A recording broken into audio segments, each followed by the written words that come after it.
Hey guys, how's it going? Joster here. Welcome back to the channel. Welcome back to another video. Now, if you're new to the channel, welcome. I review 4K TVs, monitors, soundbars, sometimes headphones and other gadgets too. So if you like that kind of stuff, make sure you like and subscribe to the channel. If you've been following my channel, you notice that I've been reviewing or making videos on the BenQ EX3220R. Now, this is one of my favorite monitors that I have reviewed so far. It is a 1440p monitor with HDR FreeSync 2. Really cool monitor, 32-inch curved screen. But recently I moved to a new place, and while moving I damaged the monitor. It broke. If you follow me on Instagram or maybe on, I think it was on Facebook. No, I think I posted a picture on Instagram. You notice that the monitor got damaged. So I was pretty upset because it was my fault. So I didn't know what to do. And before I got rid of it, I contacted BenQ. I sent an email explaining if there's a way to fix it, because I want to make sure before I get rid of it, maybe I could fix it. BenQ was so kind enough to say, you know what, Joster, send us that unit and we'll give you a brand new one. So I thought they were joking around for a few minutes. You know, I thought they were just like, nah, they're just playing with me, because there's no reason for them to send me a new monitor since I already done so many videos on it. I reviewed the monitor already months ago. I think it was like last year. So but they did, you know, they delivered. They sent me a brand new, spanking new in the box monitor, and I already put it back here with me. And I'm just so thankful for a company like BenQ to take really care about with their customers. In my case, you know, I review some of their units. They're really good. I like them. If you want to see some of those videos, I'll post them right here.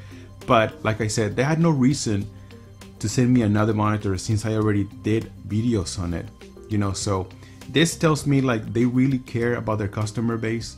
You know, they really care about giving you the best service, and they just went the extra mile for, you know, keep me satisfied and happy about this, even though there is no more, you know, videos I should do. But anyways, I still have one more video to do, and there's a comparison that I wanted to do here with another monitor that I have. So if you're interested in this, welcome to the channel. I'm Joster, and let's do this.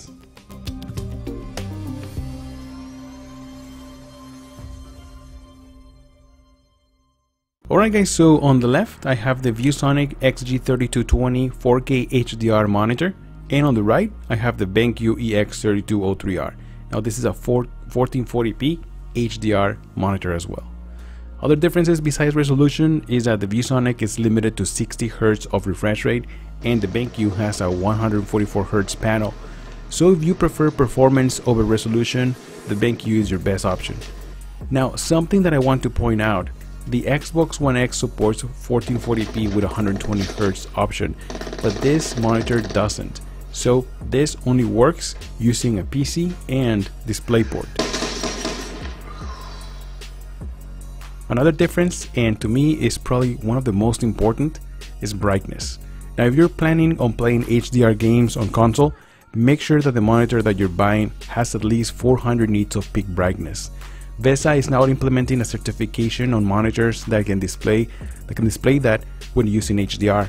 In this case, the EX3220R is an HDR 400 certified monitor, so you will be getting at least 400 nits when playing HDR games.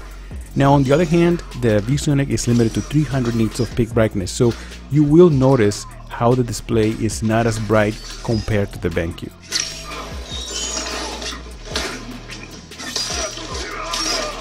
Now both of these monitors are 8-bit, but the Viewsonic is 8-bit plus FRC, so it has a slightly better colors in SDR, but nothing noticeable. I think a more important factor is the color gamut implementation on the monitors. Now BenQ has a 90% of DCI-P3 coverage, while the Viewsonic has 99% of sRGB and 87% of NTSC color gamut coverage. DCI-P3 being the newest standard established by Digital Cinema in a wider color gamut, you can see how there are more details in the picture. You can see more colored shades, better contrast on the BenQ monitor. Now another advantage of the BenQ is the Brightness Intelligence Plus system. Now this is a sensor located at the bottom of the screen that detects ambient light and adjusts the display settings accordingly to the room's brightness and color temperature. Now this is very helpful, especially when you're in a dark room. Now remember, some people will tell me, but Jolster, this is not a 4K monitor. Would I notice any difference? So personally, I couldn't tell any difference, but I still wanted to put them together and do a side-by-side comparison, and I still stand by what I said before. I cannot tell any difference. Connecting the BenQ either to the Xbox One X or the PlayStation 4 Pro, it will take it as a 4K 60 monitor. So it's either doing a great job upscaling the picture, or it has a native 4K panel, but either way, it still looks great.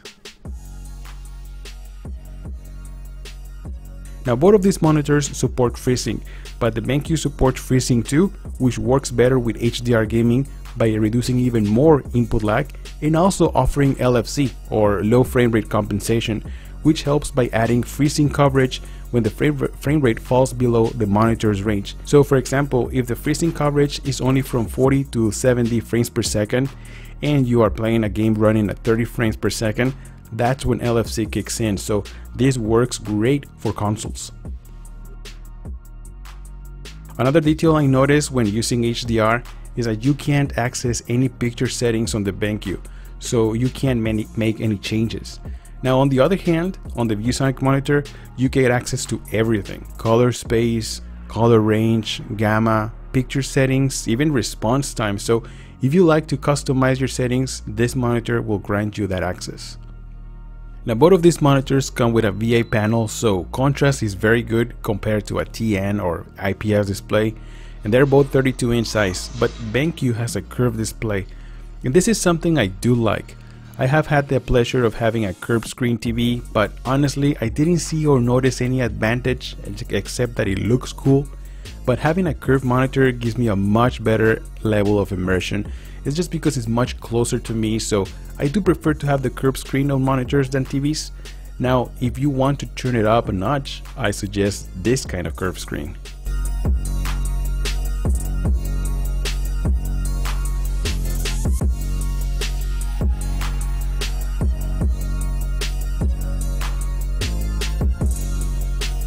When it comes down to design and I/O ports, both are almost equal.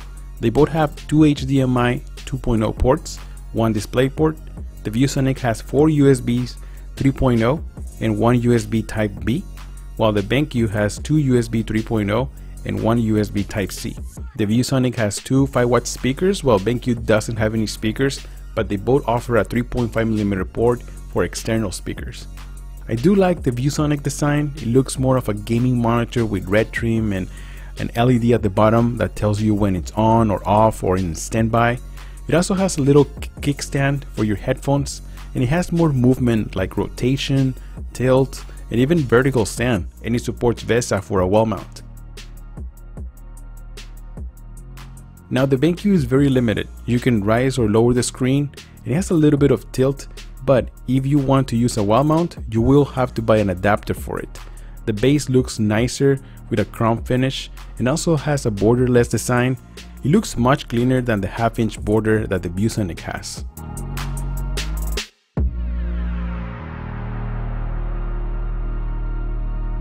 When it comes down to pricing, the Viewsonic is right now on sale for $499 and the BenQ is on sale for $449, so that's $50 cheaper. And as a matter of fact, I just noticed the price just dropped. So if you're interested in buying one of these monitors, I'm gonna leave a link in the description and take advantage of this price right now. Well, that's it for this video, guys. I hope you enjoyed and I hope it helps you making a good decision when buying a monitor. I'm going to leave the links in the description just in case if you want to find out more information about either of these monitors. And also if you want to follow me on Instagram or Facebook or in the social media, that way you can find out what I'm working on in future videos. So thank you so much for stopping by, guys. I'm Jolster and I'll see you guys on the next one. Jolster out.